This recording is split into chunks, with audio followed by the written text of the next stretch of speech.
trouve que maintenant vous êtes vraiment très bien organisé. C'est très marqué, comment faire, les différents postes. Et puis surtout, la première mission qu'on avait fait, on n'avait pas la chance d'avoir un ORL aujourd'hui avec nous. Et aujourd'hui, on en a un. Et ça, je trouve ça super.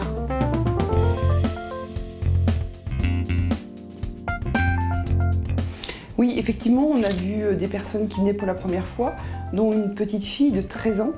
Et c'était très impressionnant de la voir, quand on lui a mis les appareils en route, de la voir avec son beau sourire.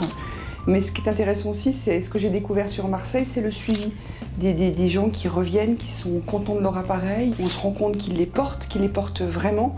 Et ils reviennent pour faire changer le tube, ils reviennent pour faire changer l'embout parce qu'il s'est déchiré. Ils reviennent parce que ça marche, parce qu'ils en ont besoin et qu'ils sont contents. Et ça, c'est chouette.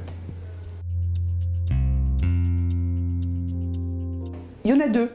Alors, le premier jour, il y a cette jeune fille de 13 ans dont je parlais tout à l'heure, qui était avec une surdité profonde, qui était emmenée par sa belle-maman. Et c'était très chouette de la voir tout d'un coup découvrir le son. Mais j'étais émue aussi par une vieille dame qui est venue avec son fils et qui ne nous parlait pas, qui ne souriait pas, qui hochait simplement de la tête. Et quand on lui a mis les appareils, qu'on nous a mis en route, elle nous a regardé vraiment avec un grand sourire et là, elle s'est mise à parler. Et j'avoue que ça faisait du bien. Entraide, sans hésiter.